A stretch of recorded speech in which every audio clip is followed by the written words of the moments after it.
highest number of new COVID-19 infections and deaths in the Western Pacific region over the past 4 weeks. And as far as the vaccine rollout is concerned, the Philippines is lagging behind 4 of its Southeast Asian neighbors. Some barangays in Metro Manila have started receiving cash aid, while some local government units are looking at augmenting their budget for dole-out. And after Kelly Day's first runner-up finish in the Miss Eco International, Miss World Philippines organization says she's their topmost priority amid rumors that some of her fellow candidates tested positive for COVID-19.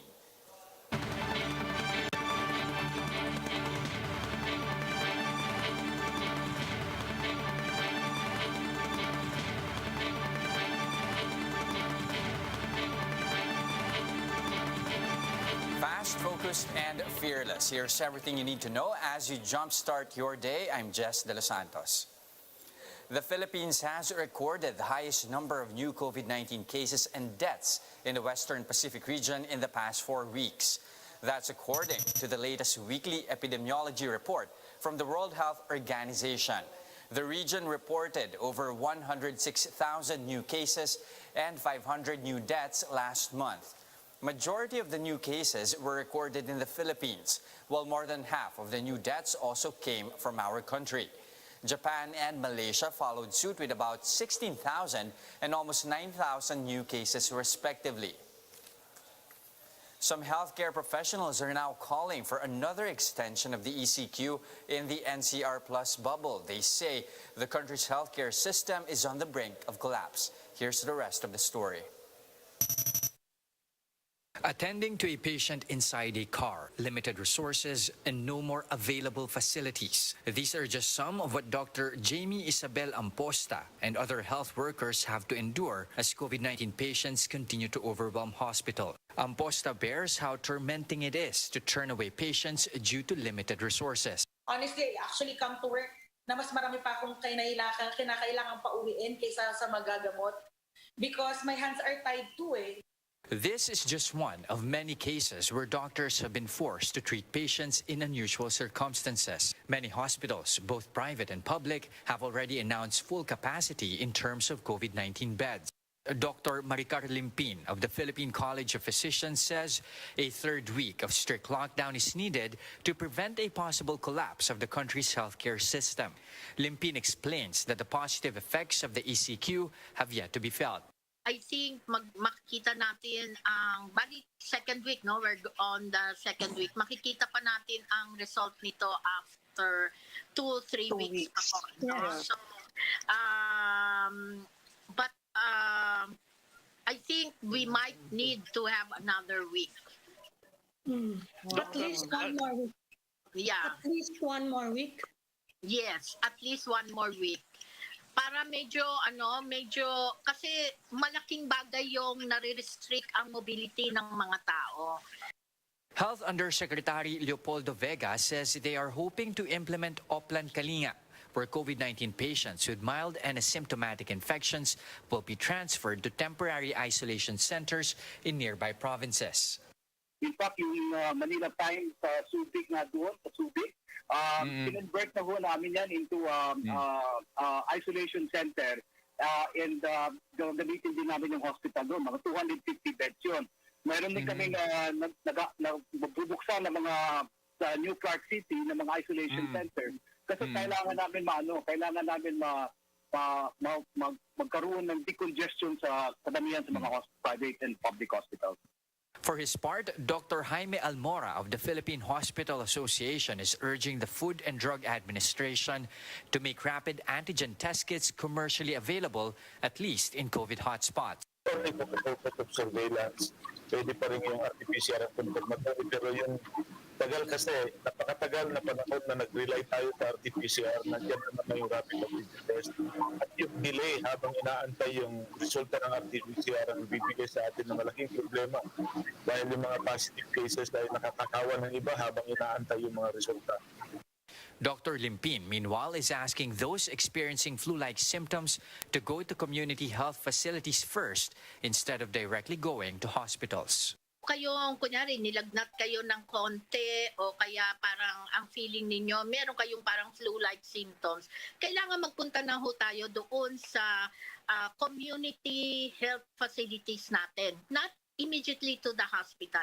Kasi yun sa community health facilities natin, sila na yung magdi-determine kung kailangan ninyo ng hospital care. Limpin notes an exemption for senior citizens and those with pre-existing medical condition. Jess De Los Santos, we are One News. The Philippines is ranked 5th in Southeast Asia in terms of vaccination rollout. We're lagging behind Indonesia, Myanmar, Singapore, and Malaysia in terms of total vaccine doses administered and the average daily rate of vaccination. On the other hand, we are doing relatively better than Thailand, Cambodia, Vietnam, and Laos. Bloomberg reports that on a global scale, the rate of vaccine rollout is daunting. At the current pace of 16.3 million doses administered a day, experts believe it would take years to achieve a significant level of global immunity. Some Metro Manila mayors are looking to augment their budget for dole-out. This comes after receiving funds for the distribution of aid to those affected by the reimposition of ECQ in the region. JC Cosico with a story. Selling the normal street food fare from kwek-kwek to fishball, Arlene's food stall in Tondo is ahead after work hours. But that's no longer the case for the past 2 weeks at least. Due to curfew hours in the NCR Plus bubble, Arlene is forced to close shop as early as 6 p.m. Yun yung oras na mabili. Pero kailangan naming sumunod sa curfew dahil yun ang pinag-uutos ng ating gobyerno. That's why she takes with open arms the 1,000 peso cash aid for affected residents in ECQ areas. Each household can also receive as much as 4,000 pesos. Isang malaking tulong na yun, unang-una pambayad namin ng mga bills. Yun ngang last year, hindi pa namin tapos bayaran. Ito pa yung hinuhulug-hulugan pa rin namin. Manila City received a 1.5 billion peso funding for the dole-out. The LGU prefers to hand it out in cash to allow residents to buy what they truly need. Several local government units in the capital region have already downloaded their allocated funds. Navotas City has 200 million pesos for 70,000 families. Payout will start either today or on Thursday, after duplicates have been removed in the beneficiary list. Is yung SAP waitlisted beneficiaries, yung PWD, tsaka yung solo parents. So, sinisigurado natin na doon sa mga listahan na yan, walang magdodoble-doble. Tiangco says those not qualified to receive the financial aid will instead be given food packs. The same strategy will be applied in Caloocan City, which received at least 1 billion pesos. Other cities will augment their budget. Marikina received 384 million pesos, good for 80,000 families, but their SAP beneficiaries total 113,000. Re-realign kami ng budget. Marami daily wage earner. So mawalan ng pag-isinara ang trabaho, wala silang kinikita. Cities like Mandaluyong, Quezon City, Parañaque, and Taguig will begin their payouts today. Pateros is slated for Thursday or Friday. LGUs are given 15 days to release cash assistance upon receipt of the funds, or within 30 days if the aid is in kind. Meanwhile, the DILG also warned against using the distribution of ayuda for politicking. Administrative charges may be filed against violators. Pit pong ipinagbabawal ang paglalagay ng mga pangalan, ng mga initials, or kaya naman picture, o kaya naman logo, or kahit anumang imahe ng ating mga politiko o local officials habang pinapamahagi itong mga ayudang ito. The public is also encouraged to report to authorities such instances, along with documentary evidence to support their complaint. Joint monitoring and inspection teams were also created to address constituents' financial aid-related complaints or grievances. For News 5, JC Cosico, we are One News. The city government of Manila started distributing emergency assistance in Barangay 20, Zone 2. Over 10,400 families in the barangay are set to receive 4,000 pesos each. However, about 4,000 families who were listed under payroll already received aid last night.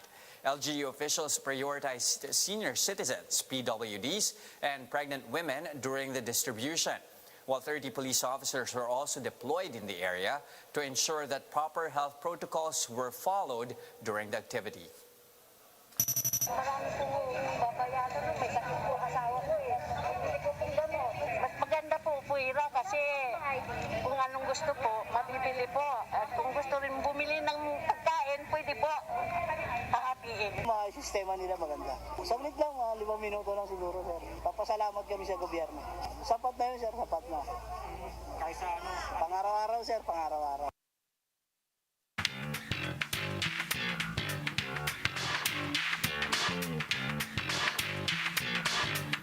The Miss World Philippines organization is ensuring the safety of Kelly Day.